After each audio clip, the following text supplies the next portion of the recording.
الحمد لله الحمد لله رب العالمين، والصلاة والسلام على سيد الأنبياء والمرسلين وعلى آله وأصحابه أجمعين।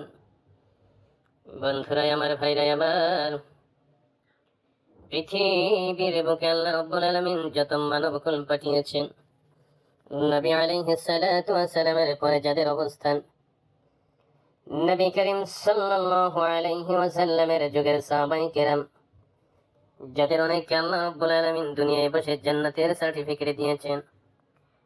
এছাড়া আল্লাহ রাব্বুল আলামিন সাহাবায়ে কেরাম সম্পর্কে ঘোষণা করেছেন যে সাহাবায়ে কেরাম তারা হলো আল্লাহর নবীর যুগের শ্রেষ্ঠতম মানুষ। আজ আমরা জানবো হযরত আব্দুর রহমান ইবনে আউফ রাদিয়াল্লাহু তাআলা আনহুর জীবনী সম্পর্কে। ইমাম বুখারীর মতে জাহিলি যুগে আব্দুর রহমান ইবনে আউফের নাম ছিল আবু আমর। ইবনে সাদ তার তাবাকাতে উল্লেখ করেছেন, জাহিলি যুগে তার নাম ছিল আবু কাবা। আব্দুল কাবা ইসলাম গ্রহণের পর তার নাম রাসূল করিম সাল্লাল্লাহু আলাইহি ওয়াসাল্লাম রাখেন আব্দুর রহমান। তার মাতা পিতা উভয় ছিলেন জোহরা গোত্রের লোক। মাতার নাম শিফা বিনতে আউফ, দাদা ও নানা উভয়ের নাম আউফ। ইবনে সাদ ওয়াকিদের সূত্রে উল্লেখ করেছেন তিনি আমুল ফিল অর্থাৎ হস্তের বছর 10 বছর, আমুল ফিলের 10 বছর পর জন্মগ্রহণ করেন। এই বর্ণনার ভিত্তিতে তিনি রাসূল করিম সাল্লাল্লাহু আলাইহি ওয়াসাল্লাম থেকে বয়সে 10 বছরের ছোট। রাসূল সাল্লাল্লাহু আলাইহি ওয়াসাল্লাম আমুল ফিলের ঘটনায় 50 দিন পর জন্মগ্রহণ করেন, কিন্তু ইবনে হাজার তাকে রাসূল করিম সাল্লাল্লাহু আলাইহি ওয়াসাল্লামের 13 বছরের ছোট বলে উল্লেখ করেছেন। রাসূল করিম সাল্লাল্লাহু আলাইহি ওয়াসাল্লামের নবুয়ত প্রাপ্তির পর প্রথম পর্যায়ে যারা ইসলাম গ্রহণ করেন, তিনি তাদেরই একজন। মক্কার বিশিষ্ট ব্যক্তিরা প্রায় প্রতিদিন হযরত আবু বকরের বাড়িতে বৈঠকে মিলিত হতেন।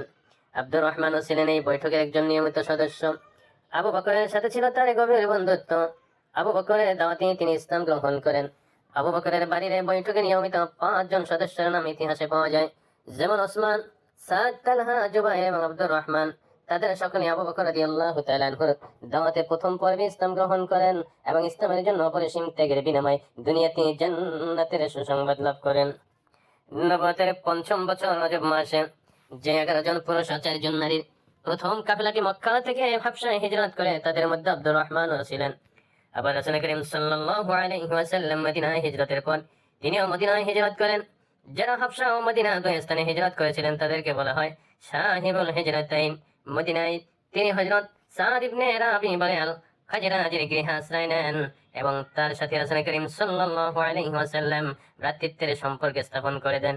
এই সম্পর্কে ইমাম বুখারী একাধিক সনদের মাধ্যমে বহু হাদিস বর্ণনা করেছেন। এ সম্পর্কে হযরত আনাস রাদিয়াল্লাহু তাআলা আনহু বলেন, আব্দুর রহমান ইবনে আউফ হিজরত করে মদিনায় এসে রাসূল করিম সাল্লাল্লাহু আলাইহি ওয়াসাল্লাম সাদ ইবনে রাবির সাথে তার ভ্রাতৃত্বের সম্পর্ক কায়েম করে দেন। সাদ ছিলেন মদিনায় খাজরাজ গোত্রের নেতা ও ধনাঢ্য ব্যক্তি। তিনি আব্দুর রহমানকে বলেন, আনসারদের সকলে জানে আমি একজন ধনী ব্যক্তি। আমি আমার সকল সম্পদ সমান 2 ভাগে ভাগ করে দিতে চাই। আমার 2 জন স্ত্রী আছেন, আমি চাই আপনি তাদের 2 জনকে দেখে একজনকে পছন্দ করুন। আমি তাকে তালাক দেব, তারপর আপনি তাকে বিয়ে করে নেবেন। আব্দুর রহমান বললেন, আল্লাহ আপনার পরিজনের মধ্যে বরকত কল্যাণ দান করুন। ভাই, এসব কোনো কিছুর প্রয়োজন আমার নেই, আমাকে শুধু বাজারের পথটি দেখিয়ে দিন। ইসলামী ভ্রাতৃত্বে হযরত সাদের দৃঢ় আস্থা ও অতুলনীয় উদারতার দৃষ্টান্ত ইসলামী উম্মাহ তথা মানব জাতির ইতিহাসে বিরল। অন্যদিকে হযরত আব্দুর রহমানের মহত্ব, আত্মনির্ভরতা ও নিজ পায়ে দাঁড়ানোর দৃঢ় সংকল্প বিশেষভাবে লক্ষণীয়। মদিনায় অবস্থানের 2য় দিন আব্দুর রহমান তার আনসারী ভাই সাদকে জিজ্ঞেস করলেন, বেচাকেনা হয় এমন কোন বাজার কি এখানে আছে? বললেন, হ্যাঁ, ইয়াসরিব তথা মদিনায় কাইনুকার বাজার তো আছে। হযরত আব্দুর রহমান এক স্থান থেকে কিছু ঘি ও পনির খরিদ করে বাজারে যান। 2য় দিনও তিনি এমনটি করলেন। এভাবে তিনি বেচাকেনা জারি রাখেন। কিছু পয়সা হাতে জমা হলে তিনি এক আনসারী মহিলাকে বিয়ে করেন। বিয়ের পরে তিনি একদিন রাসূল করিম সাল্লাল্লাহু আলাইহি ওয়াসাল্লামের খিদমতে হাজির হলেন। তার কাপড়ে হলুদের দাগ দেখে রাসূল সাল্লাল্লাহু আলাইহি ওয়াসাল্লাম জিজ্ঞেস করলেন, তুমি কি বিয়ে করেছো? বললেন, হ্যাঁ। জিজ্ঞেস করলেন, কাকে? তিনি বললেন, এক আনসারী মহিলাকে। রাসূল করিম সাল্লাল্লাহু আলাইহি ওয়াসাল্লাম জিজ্ঞেস করলেন, মোহর কত নির্ধারণ করেছো? তিনি বললেন, কিছু সোনা। অথবা রাসূল করিম সাল্লাল্লাহু আলাইহি ওয়াসাল্লাম, একটি ছাগল দিয়ে হলে ওয়ালিমা করে নাও। অর্থাৎ রাসূল করিম সাল্লাল্লাহু আলাইহি ওয়াসাল্লাম বললেন, তুমি যেহেতু বিয়ে করেছো, তোমার যদি বেশি সামর্থ্য নাও থাকে, সামান্য একটি ছাগল দিয়ে হলেও তুমি ওলিমার কাজটি সেরে নাও। তিনি ব্যবসা চালিয়ে যেতে থাকলেন। কিছুদিন পর তার হাতে আর কিছু অর্থ জমা হলে রাসূল সাল্লাল্লাহু আলাইহি সাল্লামের নির্দেশ মতে ওলিমার কাজটি সেরে নেন। ধীরে ধীরে তার ব্যবসা সম্প্রসারিত হয়। মক্কায় উমাইয়া ইবনে খালফের সাথে একটা ব্যবসায়িক চুক্তি সম্পাদন করেন। হযরত আব্দুর রহমান ইবনে আওফ বদর, উহুদ ও খন্দক সহ সকল যুদ্ধে অংশগ্রহণ করেন এবং অত্যন্ত সাহস তিনি তার পরিচয় দেন। ইমাম বুখারী রাহমাতুল্লাহ আলাইহি কিতাবুল মাগাজিতে বদর যুদ্ধের একটি ঘটনা তার জবানে এভাবে বর্ণনা করেছেন। বদরের যুদ্ধে আমি সারিতে দাঁড়িয়ে তুমুল লড়াই চলছে। আমি ডানে বাঁয়ে তাকিয়ে আমার দুপাশে দুই নওজওয়ানকে দেখলাম। তাদের উপর আমার খুব একটা আস্থা হলো না। তাদের একজন ফিসফিস করে আমাকে জিজ্ঞেস করলো, চাচা বলুন তো আবু জাহেল কোন দিকে? বললাম, ভাতিজা তাকে দিয়ে কি করবেন? সে বললে, আমি আল্লাহর সাথে অঙ্গীকার করেছি, হয় আমি তাকে কতল করব, না হয় এ উদ্দেশ্যে আমার নিজের জীবন কুরবান করব। একই কথা ফিসফিস করে আমাকে বলল অন্যজন। আব্দুর রহমান বলেন, তাদের কথা শোনার পর আমার আনন্দ হলো এবং ভেবে যে কত মহান দু ব্যক্তির মাঝখানে না আমি দাঁড়িয়ে, আমি ইশারা করে আবু জাহেলকে দেখিয়ে দিলাম। আকস্মিক তারা দুজন একসাথে বাজ পাখির মতো আবু জাহেলের উপরে ঝাঁপিয়ে পড়ে মুহূর্তের মধ্যে তাকে কতল করে। এই দু নওজওয়ান ছিল আপনার দু পুত্র মুআজ ও মুআউযিজ। বদরের যুদ্ধে আব্দুর রহমান পায়ে আঘাত পান। উহুদের যুদ্ধেও তিনি অংশগ্রহণ করেন। এই যুদ্ধে তিনি অসম সাহসিকতা প্রদর্শন করেন। রাসূল করিম সাল্লাল্লাহু আলাইহি ওয়াসাল্লাম উহুদ পর্বতের এক কোণে আশ্রয় নিয়েছিলেন। উবাই ইবনে খালফ এগিয়ে এলেন। আল্লাহ রাসূলকে শহীদ করার উদ্দেশ্যে আব্দুর রহমান তাকে জাহান্নামে পাঠাবার উদ্দেশ্যে অগ্রসর হলেন। রাসূল সাল্লাল্লাহু আলাইহি ওয়াসাল্লাম তাকে বাধা দেন। অতঃপর রাসূল করিম সাল্লাল্লাহু আলাইহি ওয়াসাল্লাম নিজে হারিস ইবনে শাম্মার নিকট থেকে বর্শা নিয়ে উবাই ইবনে খালফের গর্দান ছুঁড়ে মারেন। সামান্য আহত হয় সে, চেঁচাতে পালিয়ে যায় এবং মক্কার পথ সাদ নামক স্থানে নরক যাত্রা করেন। ইবনে সাদ তাবাকুতুল কুবরা গ্রন্থে উল্লেখ করেছেন, উহুদের যুদ্ধে আব্দুর রহমান ইবনে আওফ অসীম সাহস ও বীরত্বের পরিচয় দেন। বালাজরি তার ফজহুল, বুলদান ইবনে হাজার তার আলিয়া সাহাবা এবং ইবনে খালদুন তার তারিখে বর্ণনা করেছেন, এই যুদ্ধে তিনি সারা দেহে মোট 31টি আঘাত পান। ষষ্ঠ হিজরির শাবান মাসে রাসূল করিম সাল্লাল্লাহু আলাইহি ওয়াসাল্লাম মদিনা থেকে প্রায় 300 মাইল উত্তরে জুমাতুল জান্দালে একটি অভিযান পরিচালনার সিদ্ধান্ত নিলেন। এই বাহিনীর পরিচালনার দায়িত্ব দেন আব্দুর রহমানকে। যাত্রার পূর্বে তিনি উপস্থিত হলেন রাসূল করিম সাল্লাল্লাহু আলাইহি ওয়াসাল্লামের নিকট। রাসূল সাল্লাল্লাহু আলাইহি ওয়াসাল্লাম নিজ হাতে আব্দুর রহমানের মাথায় পাগড়িটা খুলে রেখে দিয়ে অন্য একটি কালো পাগড়ি তার মাথায় বেঁধে দেন। তারপর যুদ্ধের পলিসি সংক্রান্ত কিছু হেদায়েত দিয়ে তিনি আব্দুর রহমান রাদিয়াল্লাহু তাআলা আনহুকে বিদায় দেন। মক্কা বিজয়ের সময় রাসূল করিম সাল্লাল্লাহু আলাইহি ওয়াসাল্লাম মুহাজিরদের যে ছোট্ট দলটির সংলগ্ন ছিলেন আব্দুর রহমানও ছিলেন সেই দলের। মক্কা বিজয়ের পর রাসূল করিম সাল্লাল্লাহু আলাইহি ওয়াসাল্লাম আরব উপদ্বীপে দাওয়াতি কাজের জন্য কতগুলো তাবলীগী গ্রুপ বিভিন্ন দিকে পাঠান। তখন আরব গোত্রগুলো মূর্খতা ও আশাবিয়াতের মধ্যে অখণ্ড নিমজ্জিত। এই কারণে রাসূল করিম সাল্লাল্লাহু আলাইহি ওয়াসাল্লাম তাবলীগী গ্রুপগুলোকে সশস্ত্র অবস্থায় পাঠালেন, যাতে প্রয়োজনে তাদের আত্মরক্ষা করতে পারে। এরকম 30 সদস্য বিশিষ্ট একটি দলকে হযরত খালিদ বিন ওয়ালিদের নেতৃত্বে বনু খুজাইমার লোকদের নিকট পাঠানো হলো। কিন্তু হযরত খালিদ ও বনু খুজাইমার মধ্যে ভুল বোঝাবুঝি সৃষ্টি হয়। এক পর্যায়ে হযরত খালিদ বনু খুজাইমার উপর হামলা করেন, তাদের বহু লোককে হতাহত করেন। এই ঘটনা অবগত হয় রাসূল করিম সাল্লাল্লাহু আলাইহি ওয়াসাল্লাম খালিদকে ডেকে জিজ্ঞাসাবাদ করেন এবং তার ভুলের জন্য আল্লাহর নিকট মাগফিরাত কামনা করেন। রাসূল করিম সাল্লাল্লাহু আলাইহি ওয়াসাল্লাম নিহত ব্যক্তিদের দিয়াত আদায় করেন। এমনকি কারো একটি কুকুর মারা গিয়ে থাকলেও তার বিনিময়ে মূল্য আদায় করা হয়। বনু খুজাইমার দুর্ঘটনা নিয়ে খালিদ ও আব্দুর রহমানের মধ্যে বাজ ও বিতর্ক হয়। এই কথা রাসূল করিম সাল্লাল্লাহু আলাইহি ওয়াসাল্লাম অবগত হয়, খালিদকে ডেকে তিরস্কার করেন। তিনি বলেন, তুমি সাহাবীকিনি আওয়াবিন প্রথম পর্বে ইসলাম গ্রহণকারী একজন সাহাবীর সাথে ঝগড়া ও তর্ক করেছো, এমনটি করা তোমার শোভন হয়নি। আল্লাহর কসম, যদি উহুদ পাহাড় পরিমাণ সোনার মালিক তুমি হও এবং তার সবই আল্লাহর রাস্তায় বিনিয়ে দাও, তবু তুমি আমার যেসব প্রবীণ সাহাবীর একজনের সমকক্ষ হতে পারবে না। উল্লেখ থাকে যে হযরত খালিদ আহজাবের যুদ্ধের পর 6ষ্ঠ হিজরিতে ইসলাম ধর্ম গ্রহণ করেন। নবম হিজরিতে তাবুক অভিযানের সময় মুসলমানগণ যে ইমানি পরীক্ষার সম্মুখীন হন, সে পরীক্ষায় তিনি অকৃতকার্য হন। রাসূল করিম সাল্লাল্লাহু আলাইহি ওয়াসাল্লামের আবেদনে সাড়া দিয়ে এই অভিযানের জন্য হযরত আবু বকর, ওসমান ও আব্দুর রহমান রাদিয়াল্লাহু আনহু রেকর্ড পরিমাণ অর্থ প্রদান করেন। আব্দুর রহমান 1000 দিরহাম রাসূল করিম সাল্লাল্লাহু আলাইহি ওয়াসাল্লামের হাতে তুলে দিলে মুনাফিকরা কানাঘুষা শুরু করে দেয়। তারা বলতে থাকে, সে একজন রিয়াকার, লোক দেখানোই তার উদ্দেশ্য। তাদের জবাবে আল্লাহ তাআলা বলেন, এটা সেই ব্যক্তি যার উপর আল্লাহর রহমত নাযিল হতে থাকবে। অন্য একটি বর্ণনায় আছে, ওমর রাদিয়াল্লাহু তাআলা দান দেখিয়ে ফেলেন। হযরত ওমর রাদিয়াল্লাহু দান দেখে বলে ফেলেন, আমার মনে হচ্ছে আব্দুর রহমান গুনাহগার হয়ে যাচ্ছে, কারণ সে তার পরিবারের লোকজনদের জন্য কিছুই রাখেনি। এই কথা শুনে রাসূল করিম সাল্লাল্লাহু আলাইহি ওয়াসাল্লাম জিজ্ঞেস করেন, আব্দুর রহমান পরিবারের জন্য কিছু রেখেছো কি? তিনি বললেন, হ্যাঁ, আমি যা দান করেছি তার থেকেও বেশি উৎকৃষ্ট জিনিস তাদের জন্য রেখেছি। রাসূল করিম সাল্লাল্লাহু আলাইহি ওয়াসাল্লাম জিজ্ঞেস করলেন, কত? বললেন, আল্লাহ ও তার রাসূল আল্লাহর প্রতি দানের অঙ্গীকার করেছেন তাই।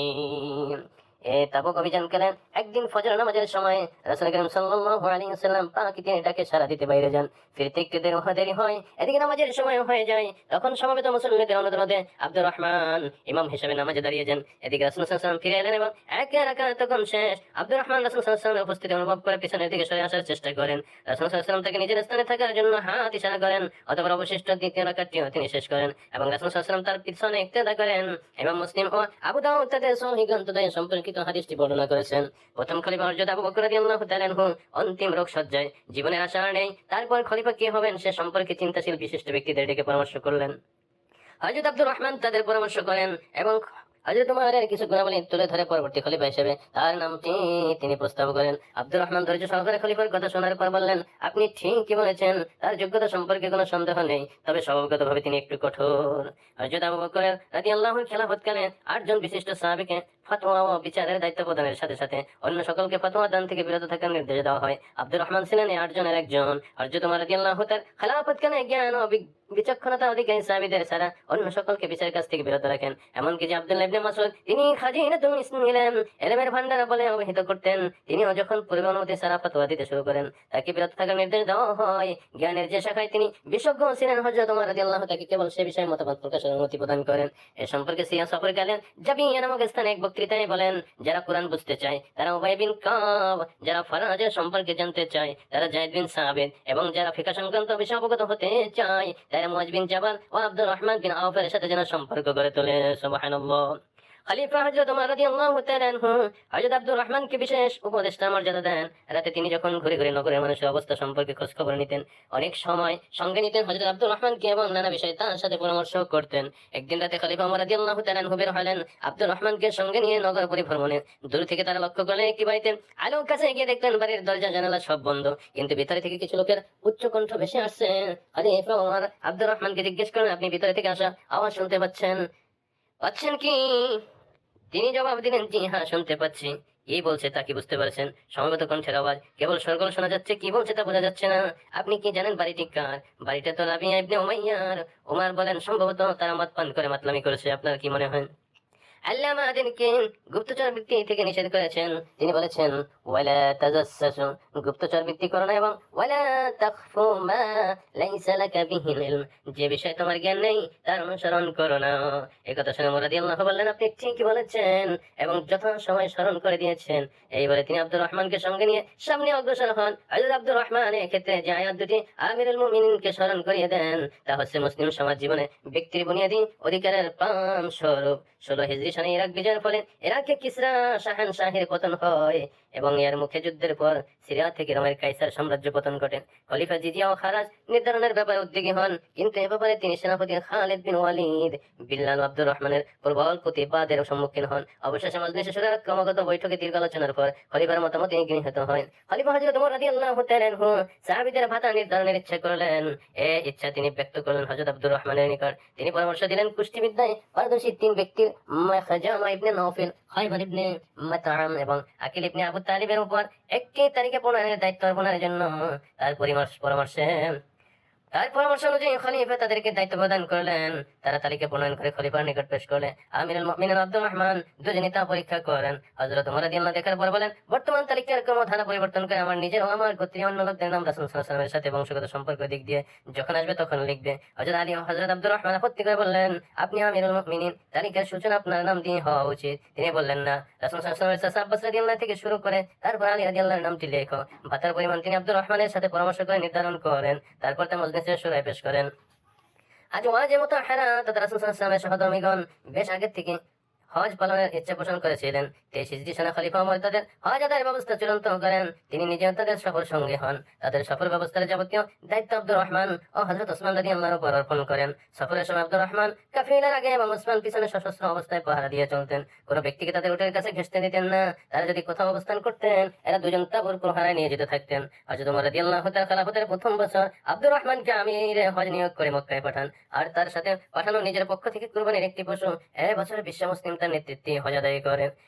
খলিফা হযরত ওমর রাদিয়াল্লাহু তাআলা আনহু ফজরের জামাতে ইমামতি করেছিলেন। মুগীরা ইবনে শুবার পারসিক দাস ফিরোজ তাকে ছুরিকাঘাত করে আহত অবস্থায় সঙ্গে সঙ্গে তিনি পিছনে দণ্ডায়মান আব্দুর রহমানের হাতটি ধরে নিজের স্থানে তাকে দাঁড় করে দেন এবং তিনি মাটিতে লুটিয়ে পড়েন। তারপর আব্দুর রহমান অবশিষ্ট নামাজ দ্রুত শেষ করেন। হযরত ওমর রাদিয়াল্লাহু তাআলা আহত হওয়ার 10 ঘন্টা পর সমবেত লোকদের বললেন, আপনারা যেমন বলতেন আমিও চাচ্ছিলাম এ উম্মতের বোঝা বহনের ক্ষমতা রাখে এমন এক ব্যক্তিকে আমি আমির বানিয়ে যাই। পরে আমি চিন্তা করলাম, এমনটি করলাম আমার মৃত্যুর পর এর দায়িত্ব আমার উপর বর্তাবে। এই কারণে আমার সাহস হলো না। এ সব ব্যক্তি আলী, ওসমান, আব্দুর রহমান, সাদ, জুবাইর ও তালহা রাদিয়াল্লাহু তাআলা আনহুম।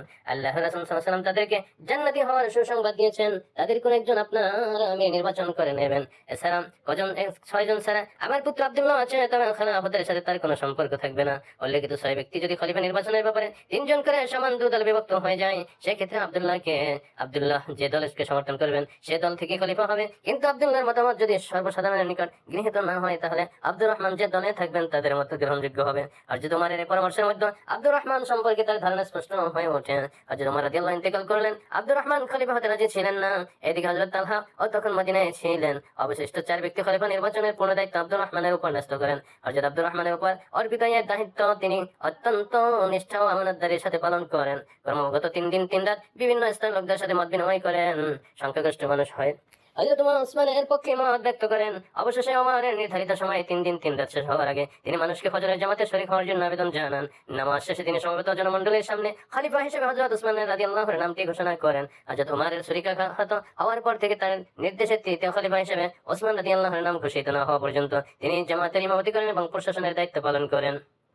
24 হিজরি সনের মুহররম মাসে হযরত উসমান রাদিয়াল্লাহু তাআলা আনহু খলিফা নির্বাচিত হন। সে বছর তিনি আব্দুর রহমানকে আমিরুল হজ নিযুক্ত করেন। মুসলিম উম্মাহ সে বছর হজটি তার নেতৃত্বে আদায় করে। হযরত আব্দুর রহমান আমর খলিফা উসমানের মজলিসে শুরার সদস্য থেকে বিভিন্ন গুরুত্বপূর্ণ বিষয় পরামর্শদানের মাধ্যমে মুসলিম উম্মাহর বিশেষ খেদমত আঞ্জাম দেন। হযরত আবু বকর, ওমর, ওসমান রাদিয়াল্লাহু 3 খলিফার প্রত্যেকের নিকট তিনি ছিলেন অত্যন্ত বিশ্বাসভাজন ও আস্থাভাজনের পাত্র। ইবনে সাদের মতে হযরত আব্দুর রহমান হিজরি 32 সালে 75 বছর বয়সে ইন্তেকাল করেন। তবে ইবনে হাজারের মতে তিনি 72 বছর বয়সে জীবন লাভ করেছিলেন। ইবনে হাজারের কথা বলেছেন, হযরত উসমান অথবা জুবাইর ইবনে আওয়াম তার জানাজা ইমামতি করেন এবং তাকে মদিনার বাকি গোরস্থানে দাফন করা হয়। গোরস্থান পর্যন্ত তার লাশ বহনকারীর মধ্যে প্রখ্যাত সাহাবী হযরত সাদ ইবনে আবি ওয়াক্কাস ছিলেন। পূর্বে আমরা দেখেছি সম্পূর্ণ রিক্ত হস্তে আব্দুর রহমান মদিনায় এসেছিলেন। সামান্য ঘি ও পনির বেচা কেনার মাধ্যমে তিনি তার ব্যবসা শুরু করেন। কালক্রমে তিনি তৎকালীন মুসলিম উম্মাহর একজন সেরা ব্যবসায়ী ধনাঢ্য ব্যক্তিতে পরিণত হন। রাসূল সাল্লাল্লাহু আলাইহি ওয়াসাল্লাম তার সম্পদ বৃদ্ধির জন্য দোয়া করেছিলেন এবং সে দোয়া আল্লাহর দরবারে কবুল হয়েছিল। কিন্তু সে সম্পদের প্রতি তার একটু লোভ আকর্ষণ সৃষ্টি হয়নি। রাসূল সাল্লাল্লাহু আলাইহি ওয়াসাল্লাম তার জীবদ্দশায় এবং তার ইন্তেকালের পরে তিনি সে সম্পদ কৃপণ হাতে আল্লাহর পথে মানব কল্যাণে ব্যয় করেছেন। একবার রাসূল সাল্লাল্লাহু আলাইহি ওয়াসাল্লাম একটি অভিযানের সিদ্ধান্ত নিলেন। তিনি বললেন, আমি একটি অভিযানের সৈন্য পাঠানোর ইচ্ছা করেছি, তোমরা সাহায্য করো। আব্দুর রহমান এসে দৌড়ে বাড়িতে গিয়ে আবার ফিরে এসে বললেন, ইয়া রাসূলুল্লাহ, আমার কাছে 4000 আছে, 2000 আমার রবকে কলেজে হাসানা দিলাম এবং বাকি 2000 আমার পরিবার পরিজনের জন্য রেখে দিলাম। রাসূল সাল্লাল্লাহু আলাইহি ওয়াসাল্লাম বললেন, তুমি যা দান করেছো এবং যা রেখে দিয়েছো তার সবকিছু আল্লাহ তাআলা বরকত দান করুন। একবার মদিনায় সরগোল পড়ে গেল। সিরিয়া থেকে বিপুল পরিমাণ খাদ্যশস্য নিয়ে এসে একটি বাণিজ্যিক কাফেলা উপস্থিত হয়েছে। শুধু উট আর উম্মুল মুমিনিন হযরত আয়েশা সিদ্দিকা রাদিয়াল্লাহু তাআলা জিজ্ঞেস করলেন, এই কার বাণিজ্য কাফেলা? লোকেরা বলল, আব্দুর রহমান ইবনে আওফের। তিনি বললেন, আমি রাসূল সাল্লাল্লাহু আলাইহি ওয়াসাল্লামকে বলতে শুনেছি, আমি যেন আব্দুর রহমানকে সিরাতের উপর একবার হেলে গিয়ে আবার সোজা হয়ে উঠতে দেখলাম। অন্য একটি বর্ণনায় আছেন, হযরত আয়েশা রাদিয়াল্লাহু বলেন, আল্লাহ দুনিয়াতে তাকে যা কিছু দিয়েছেন তাতে বরকত দিন এবং তার আখিরাতের প্রতিদান এর থেকেও বড়। আমি রাসূল সাল্লাল্লাহু আলাইহি ওয়াসাল্লামকে বলতে শুনেছি, আব্দুর রহমান হামাগুড়ি দিয়ে জান্নাতে প্রবেশ করবেন। হযরত আয়েশা রাদিয়াল্লাহু তাআলা আনহা এই কথাগুলো আব্দুর রহমানের কানে গেল। তিনি বলেন, ইনশাআল্লাহ আমাকে সোজা হয়ে জান্নাতে প্রবেশ করতে হবে। অতঃপর তিনি তার সকল বাণিজ্য সম্ভার সাদকা করে দেন। 500 মতান্তরে 700 উটের পিঠে এ মালামাল বোঝাই ছিল। কেউ বলেছে বাণিজ্য সম্ভারের সাথে উটগুলো তিনি সাদকা করে দেন। হযরত আব্দুর রহমান ছিলেন উম্মাহাতুল মুমিনিনের প্রতি নিবেদিত প্রাণ। তাদের সুখ স্বাচ্ছন্দ্যের জন্য তিনি আজীবন অকাতরে খরচ করেছেন। তাদের নিকট তিনি ছিলেন একজন বিশ্বাসী আস্থাভাজন ব্যক্তি। একবার তিনি ছিলেন ভূমি 40,000 দিনার বিক্রি করেন এবং বিক্রয় লব্ধ সমুদায় অর্থ বনু জোহরা রাসূল সাল্লাল্লাহু আলাইহি ওয়াসাল্লামের জননী হযরত আমিনার পিতৃগোত্র মুসলমান ফকির মিসকিন মুহাজির ও আওয়াজে মুহতারাম মুহতারাতের মধ্যে মুতাহহারাতের মধ্যে বন্টন করে দেন। হযরত আয়েশা রাদিয়াল্লাহু আনহা তার অংশ প্রশ্নে তিনি জিজ্ঞেস করলেন, কে পাঠিয়েছে? বলা হলো আব্দুর রহমান ইবনে আওফ। তিনি বললেন, রাসূল সাল্লাল্লাহু আলাইহি ওয়াসাল্লাম বলেছেন, আমার পরে ধৈর্যশীল নাই তোমাদের প্রতি সহানুভূতি দেখাবে। ইবনে হাজার আল ইয়াসাব গ্রন্থে জাফর ইবনে বারকানের সূত্রে উল্লেখ করেছেন, আব্দুর রহমান মোট 30,000 দাস মুক্ত করেছেন। জাহিলি যুগে মদ পানকে তিনি হারাম মনে করতেন। হযরত আব্দুর রহমান ছিলেন তাকওয়া ও আল্লাহর ভীতির এক বাস্তব নমুনা। মক্কায় গেলে তিনি তার আগের বাড়ি ঘরের দিকে ফিরেও তাকাতেন না। লোকেরা জিজ্ঞেস করলো, আপনার বাড়ি ঘরের প্রতি আপনি এত নাখোশ কেন? তিনি বললেন, ওগুলি তো আমি আমার আল্লাহর জন্য ছেড়ে দিয়েছি। একবার তিনি তার বন্ধুদের দাওয়াত দিলেন। ভালো ভালো খাবার এলো। খাবার দেখে তিনি কান্না শুরু করে দিলেন। লোকেরা জিজ্ঞেস করলো, কি হয়েছে? তিনি বললেন, রাসূল সাল্লাল্লাহু আলাইহি ওয়াসাল্লাম বিদায় নিয়েছেন। তিনি নিজের ঘরে জবের রুটিও পেট ভরে খেতে পাননি। একদিন তিনি সাওম পালন করেছিলেন। ইফতারের পর তার সামনে আনিত খাবারের দিকে তাকিয়ে বললেন, মুসআব ইবনে উমাইয়া ছিলেন আমার থেকে উত্তম মানুষ। তিনি শহীদ হলে তার জন্য মাত্র ছোট্ট একখানা কাফনের কাপড় পাওয়া গিয়েছিল। তা দিয়ে মাথা ঢাকলে পা এবং পা দিয়ে পা ঢাকলে মাথা বের হয়ে যাচ্ছিল। তারপর আল্লাহ তাআলা আমাদের জন্য দুনিয়ার প্রচুর দান করলেন। আমার ভয় হয় আমাদের বদলা না জানি দুনিয়াতে দিয়ে দেওয়া হয়। অতঃপর তিনি হাওমাও করে কাঁদতে থাকলেন। হযরত ওমর রাদিয়াল্লাহু তাআলা সম্পর্কে মন্তব্য করেছেন, আব্দুর রহমান মুসলিম নেতৃবৃন্দের একজন। হযরত আলী রাদিয়াল্লাহু একটি ঘটনা বর্ণনা প্রসঙ্গে রাসূল সাল্লাল্লাহু আলাইহি ওয়াসাল্লাম থেকে বর্ণনা করেন আব্দুর রহমান ও আসমান ও জমিনের বিশ্বাসভাজন ব্যক্তি হযরত আব্দুর রহমান রাসূল সাল্লাল্লাহু আলাইহি ওয়াসাল্লাম থেকে সরাসরি ওমর রাদিয়াল্লাহু থেকে হাদিস বর্ণনা করেছেন। তার থেকে পুত্রগণ যেমন ইব্রাহিম, হুমায়দ, ওমর, মুসাআব, আবু সালামা, তার পুত্র মিশনার ভাগ্নে মিশনার ইবনে মাখরামা, ইবনে আব্বাস, ইবনে ওমর, জুবাইর, জাবির, আনিস, মালিক, আওয়াস রাদিয়াল্লাহু প্রমুখ সাহাবীগণ হাদিস বর্ণনা করেছেন। তার বড় পরিচয় তিনি আশারে মুবাশশিরের একজন। আলহামদুলিল্লাহ আলহামদুলিল্লাহি রাব্বিল আলামিন ওয়াসসালাতু ওয়াসসালামু আলা সাইয়্যিদিল আমবিয়াই ওয়াল মুরসালিন ওয়া আলা আলিহি